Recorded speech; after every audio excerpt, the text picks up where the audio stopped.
Welcome back to another film session where we're going to look at what went wrong, or what was wrong, or what wrong the Eagles did. Because, I mean, there's just so much that you can't even separate it at this point. But it'll be honest. And if I'm being honest, it is, like the title says,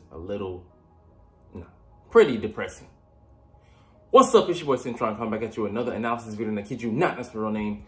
Eagles film review, depressing defense. Yeah, double D, and not the ones that you love to. All right, anyway, let's get into the video, man. Definitely wasn't fun watching this one. I watched it live, and it was just as depressing as you would think, with the screw-ups just everywhere. Just can't get right was the name of the defense. And this one's quicker than his other articles where, I mean, just there's not a lot of takeaways. You just see bad defense. Fundamentals, discipline, schemes, play calling, and by extension of that, coaching. All right, yeah, it's crazy how, like, the Giants just watched the Cardinals film and, oh, well, the Eagles play by these simple binary rules. Oh, you have a rule. I'm gonna make you break your one rule. And that's when we motion the receiver out, you're gonna send your edge rusher, and that's gonna leave him compromised because he's not a space player. He can do it in spurts, but you don't want him dropping, like, let's say 21% like he did against the Cardinals, which is ridiculous. He's your best edge rusher and you have him out there in space covering. But yeah, let's get into it, man. I think we should definitely stay away from the 5-man fronts. You can see Hassan Reddick here. The receiver motion is out. He adjusts as is per the rules of the defense. He's out in coverage and ends up, rushing the quarterback, but ends up leaving a hole in defense. Of course, that was his responsibility on the play. You don't take that away, but you don't put him there in the first place. Stop trying to stop the run. Put the priority on that when teams are just going to abuse that rule. It's quite simple. We're going to look at the defense that we should be playing. A 4-man front. So you can see 4-2 here, and Avante is the slot defender. He's good against the run. He can do both, cover and play the run tough, but even at his limited size, 5'9" and $180, he still plugs pretty well. So you can see here, I love Jordan Davis in this role. He's holding up, making sure that the other guys can get there, and then what do you know? They motion out, doesn't affect us. Hassan Reddick is free to fly to the running back, and lo and behold, he brings him down. You'd call that a successful play, right? Even in the midst of this chaos, there were a few, very few, like a shaving.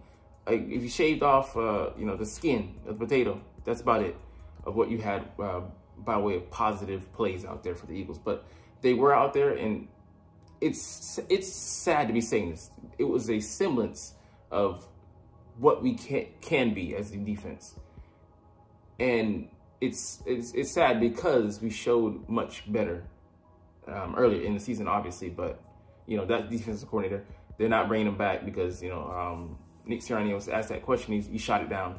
So we're doomed to go forward with Matt Patricia, which is a failing endeavor. But we don't want to win. I'm convinced we don't want to freaking win. We don't want to freaking win.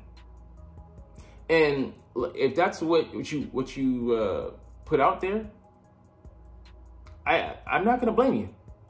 I'm not gonna cheer you on, but I'm not gonna blame you for showing us this is who you want to be. All right, anyways, Avonte Maddox got lost here, and Josh Sweat is in coverage. So we're sitting in safety from that deep. Like, it's just not effective. We're leaving a hole there. Avonte should be, playing here and letting that guy, following that guy and letting the guy behind him handle that so he can drive on the ball. Just doesn't make any sense. You can see again here.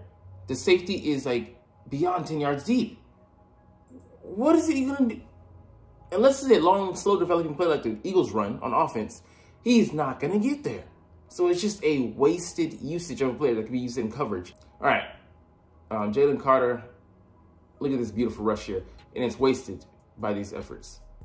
So you see that Jalen Carter just destroys his man, gets there, but the coverage doesn't hold up because our guys aren't dropping to the spots they need to. He needs to be here. Get more depth. What the hell are you doing? You know, if that's your responsibility, you're in the area you don't want to tell, you got to get there immediately. Or drop, you know, so that the quarterback can go elsewhere. But it takes a skill to play it off, you know, well, like, you know, actual linebackers do, like, let's say Baltimore with Patrick Queen and Roquan Smith. We don't have anybody close to the caliber of those guys. And we don't seem interested in bringing in anybody of the, you know, of that stature. So at least hold on to TJ Edwards. He would have been better than what we have at linebacker now. Solid, you know, it's pretty solid. He's a pretty damn good linebacker when the schemes don't compromise him. But that's besides the point, because he's gone and he ain't coming back, enjoying those funds in Chicago. Not even on a big contract, which makes it all the more regrettable. Yeah, here it was, you know, a good play actually in coverage. And it's funny, zone match, we actually were able to do it. Communication. Oh, you see everybody being covered. Everybody, you know, following their man, and it forces a coverage sack. And it's not a clap play. I know we can do this. Our confidence is broken, and we're not trusting. I mean, if you don't trust, I don't care how good you are. If you're mentally not there because of whatever issues, they're going to affect you in your performance, you doing your job. And even a broken clock is right twice a day, so. All right, Jordan Davis, outstanding game. Yeah, him and Milton Williams, he knifes through well on run defense, and he's a good clogger, so you know it's obvious rundowns. He can see he's controlling the gaps there. And going back, looking at Milton Williams, he's able to, you know, get off his man there too. At least be able to obstruct. So I like that combination. And I was wondering why, you know, the yards per carry was so low this game. Jordan Davis is flashing, at least in the run game, but, you know, he has worn down, and he has to deal with, you know, conditioning moving forward. We'll see how he does. Very high draft pick, you know, number 13 or 14th overall. I think 13th overall 2 years ago. So we got to get some return on investment and continue building. He's shown brightly in the early run of the season, faded, as did a lot of our guys. All right, yeah, Maddox here, getting the depth. So he's, you know, the guy communicating here, and then he actually doesn't do his job, which just makes it all the more horrible. So I'll pause it here. You can still only see blurs, but there's a guy in the flat here, but a guy coming in behind him, he doesn't have nearly the depth he should. He should be at least here to be in that passer lane and make Taylor at least pause at the thought of throwing in that area. Okay, run the tape, you can see that might be Slayton. He gets the ball, and it's just horrible by Avonte Maddox. Levels. He needs to play in the intermediate. He's playing the shallow. You play the intermediate to get to the shallow. He throws that, bam, you drive on it, and don't let him juke you out of your shoes. But you know, you're playing the slot. That's eye candy. It's a dump off. It's a last resort. That's not the goal. So he fell for the trap of, you know, what they put out in front of you, just the bait. He took the bait, and they're like, oh, this is our real goal, right over the top of you. This is basics, but he's been out of sync. He's been out of the game since, you know, for 2.5, maybe 3 months now. So why would you put the onus on him, putting him out there instead of going with Bradley Roby? I think Bradley Roby, he was activated for this game.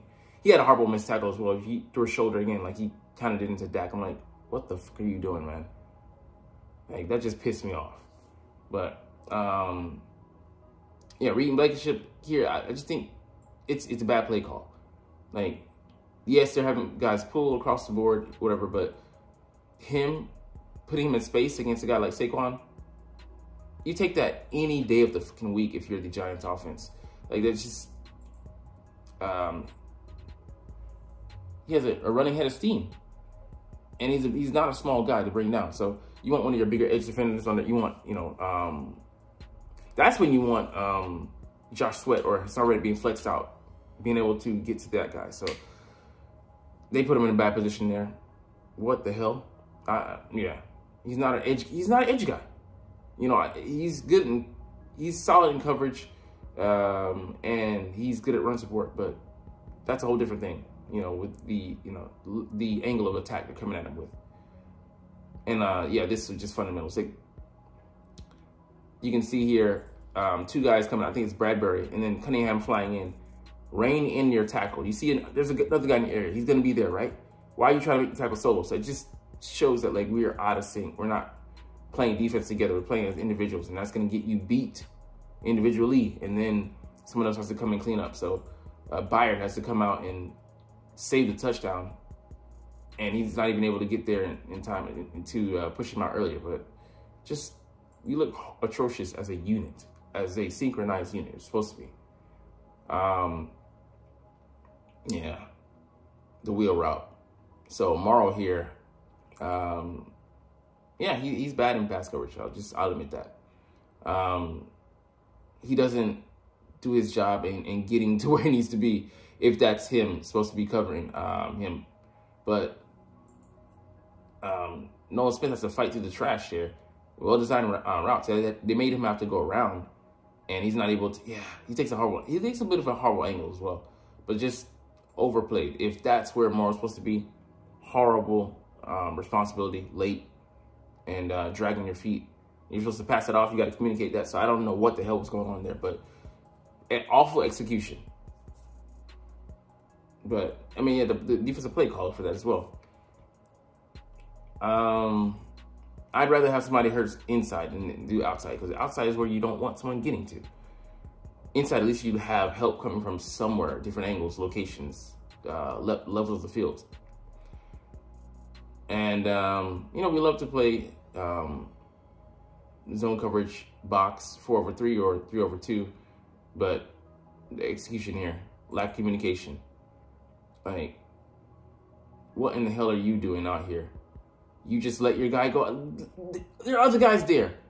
Darius Slayton just rolls in like, Eli Ricks, what the fuck are you doing? So just, I mean, yes, he's green. I'm not going to give him a pass because, you know, if you see, oh, there are other people there, what the fuck are you not doing outside, man?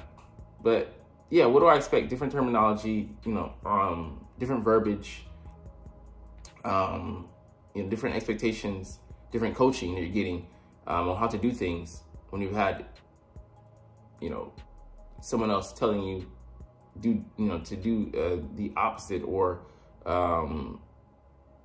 just being coached in a different way. I don't know how to say it. Just, yeah, you just pray that they can get back to basics against the Bucks. Play, you know, simple enough defenses to where it's not too much responsibility. But of course, it's gonna put us in a bind because it's the time to show your, you know, your plays, show your homework for the offense, and really try and expose your well-versed, steeped in the offense at this point. And we're just getting back to the basics, learning fundamentals, and learning a new defense, which is unbelievable at this point. All right, man, just not positive, but those are the takeaways. Interesting point here. Brian Johnson gets a second head coaching interview request. And for me, this just shows that Eagles fans, like, I mean, they just did like, fire Brian Johnson, get him out of there. Why is he being evaluated differently by the league than our fans? I'll tell you why. Because he's actually an intelligent, smart guy who was being scouted last year for offensive coordinator positions, and was thought to be a bright mind around the league. Similar to Jonathan Gannon, I don't think he's able to run his, you know, he's not able to run his scheme here, but Jonathan Gannon wasn't able to run what he truly wanted to because of the hold on what they want philosophically. And that's just what Jonathan Gannon wanted to do. So he was coaching in a way that made him uncomfortable in what he was doing. Give your coach a comfort level. But people just say, oh, just to satisfy the Rooney rules. Yeah, like I said, he was being scouted last year. And, you know, Panthers and Titans have done that. But he's better than, you know, the fans think, because this isn't his offense. This is Nick Sirianni's offense. And doing something someone else's way is going to be more difficult than doing it the way you know how to do it. It's just plain and simple truth. All right, last thing, we're going to wrap up here with the Eagles-Buccaneers wildcard round injury report. So A.J. Brown did not practice. Don't know if he's going to be able to play. I think, you know, he had a sleeve on after the game, was walking, so I think he's going to try to gut it out and go. Reed Blankenship with a groin, suffered in that game on the pick. Not positive. Tristan McCullum is our backup if he doesn't play. If we could also slide Avonte Maddox out to safety, but that might be for emergency purposes. I don't know who we go with there, but it would be, I think, Tristan McCullum's first snaps at safety, and it's only his second game playing on defense. Sidney Brown, obviously, I hate that they put this E towards ACL. He's not. This is not a snowball chance in hell he's going out there. Jalen's limited with that finger. It's gonna be interesting to see if it affects his throwing motion and the amount of oomph he's able to put into his throws. Braden Covey limited. Just more bad news piling on. Our punt return guy, man. Very positive sign. Devontae Smith able to go in full. He might be the #1 this game. Darius Slay, very positive as well. Full practice with that knee, so it looks like he'll be able to give it a go. DeAndre Swift still dealing with that illness, but full go, very positive. So we need everybody on deck.